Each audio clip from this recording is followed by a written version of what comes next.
We shall overcome. Deep in my heart, I do believe we shall overcome. We shall overcome. We shall overcome. We shall overcome. We shall overcome. We shall overcome someday.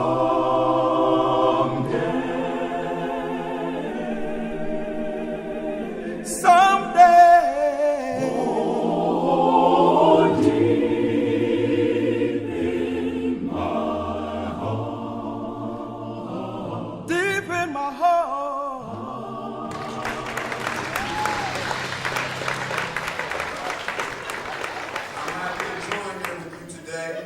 What will go down in history is the greatest demonstration for freedom in the history of our nation. 50 years ago, a great American in whose symbolic shadow we stand today signed the Emancipation Proclamation.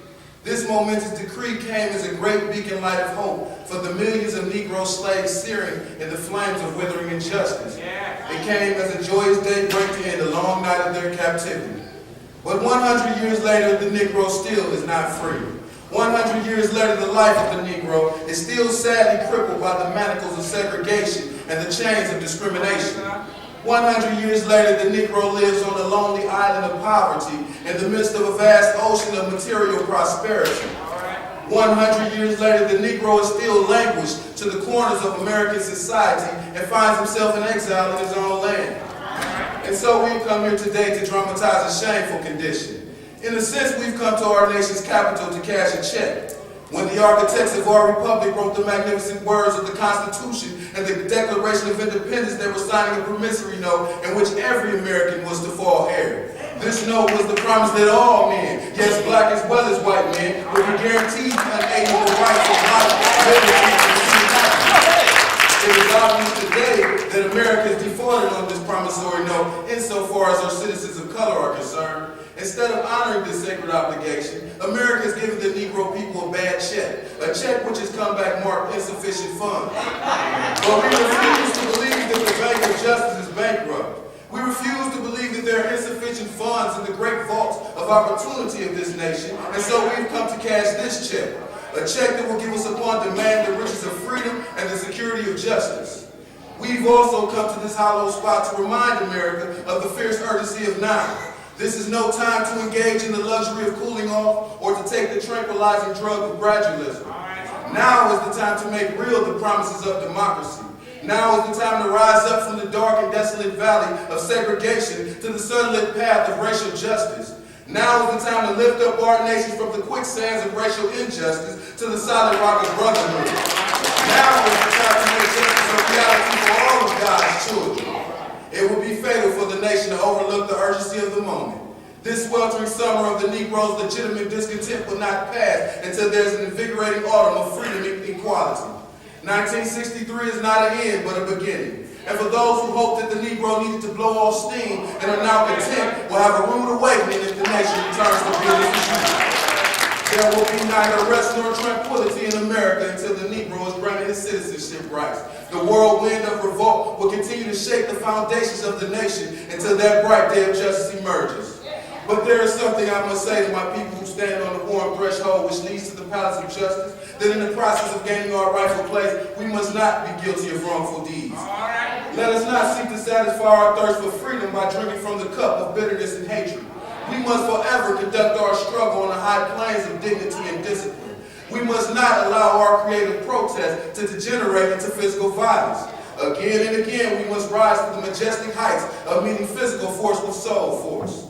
The marvelous new militancy which has engulfed the Negro community must not lead us to the distrust of all white people. For many of our white brothers, as evidenced by their presence here today, have come to realize that their destiny is tied up to our destiny, and have come to realize that their freedom is inextricably bound to our freedom. We cannot walk alone. And when we walk, we must make the pledge that we shall always march ahead. We cannot turn back. There are those who are asking the devotees of civil rights, when will you be satisfied? We can never be satisfied as long as the Negro is the victim of the unspeakable horrors of police brutality. We can never be satisfied as long as gain lodging in the motels of the highways or the hotels of the cities. We cannot be satisfied as long as the Negro's basic mobility is from a smaller ghetto to a large one. We can never be satisfied as long as our children are stripped of their selfhood and robbed of their dignity by a sign stating, "For whites only." We cannot be satisfied as long as the Negro in Mississippi cannot vote and the Negro in New York believes he has nothing in which to vote for. No, we are not and will not be satisfied until justice goes down like water and righteousness like a mighty stream. I am not unmindful that some of you have come here today out of breaks, trials, and tribulations. Some of you have come fresh from narrow jail cells, and some of you have come from areas where your quest for freedom have left you battered by the storms of persecution and staggered by the winds of police brutality. You have been the veterans of unearned suffering. Continue with the faith that unearned suffering is redemptive. Go back to Mississippi. Go back to Alabama. Go back to South Carolina. Go back to Georgia. Go back to Louisiana. Go back to the ghettos and slums of the northern cities, knowing that somehow this situation can and will change. Let us not wallow in the valley of despair, I say to you today, my friends. And even though we must face the difficulties of today and tomorrow, I still have a dream. It is a dream deeply rooted with the American dream that one day this nation will rise up to live out the true meaning of its creed. We hold these truths to be self-evident that all men are created equal. I have a dream that one day on the red hills of Georgia, sons of former slaves and sons of former slave owners will be able to sit down together at the table of brotherhood. I have a dream that one day, even the state of Mississippi, a state sweltering with the heat of injustice, sweltering with the heat of oppression, will be transformed into an oasis of freedom and justice.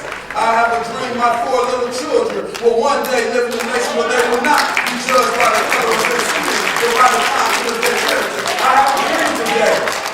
I have a dream that one day down in Alabama, with his vicious racists, with his governor having his lips dripping with the words of interposition and nullification, that one day, right there in Alabama, little black boys and black girls will be able to join hands with little white boys and white girls and sisters and brothers. I have a dream today.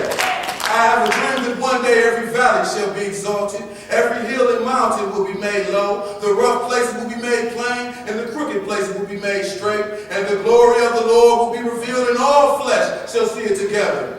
This is our hope. This is the faith that I return to the South with. With this faith, we will be able to hew out of the mountain of despair a stone of hope. With this faith, we will be able to transform the jangling discords of our nation into a beautiful symphony of brotherhood. With this faith, we will be able to work together, to pray together, to struggle together, to go to jail together, to stand up for freedom together, knowing that we will be free one day. This will be the day when all of God's children will be able to sing with a new meaning. My country, 'tis of thee, sweet land of liberty, of thee I sing. Land where my fathers died, land of the pilgrim's pride, from every mountainside let freedom ring. And if America is to be a great nation, this must become true. So let freedom ring from the prodigious hilltops of New Hampshire. Let freedom ring from the mighty mountains of New York. Let freedom ring from the heightening Alleghanies of Pennsylvania. Let freedom ring from the snow-capped Rockies of Colorado. Let freedom ring from the curvaceous slopes of California. But not only that, let freedom ring from Stone Mountain of Georgia. Let freedom ring from Lookout Mountain of Tennessee. Let freedom ring from every hill and hollow of the Mississippi. From every mountainside, every hill. Every state and every city, we'll be able to speed up that day when all of God's children, black men and white men, Jews and Gentiles, Protestants and Catholics, will join hands in singing the words of that old Negro spiritual. Free at last, free at last.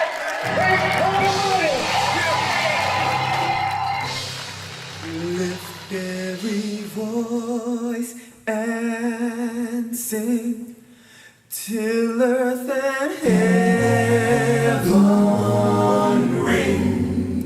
ring with the harmonies of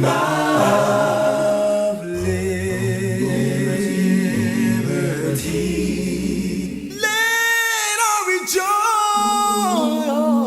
rejoice and rise high as the listening sky. Let it resound loud as the rolling sea, the rolling rolling sea.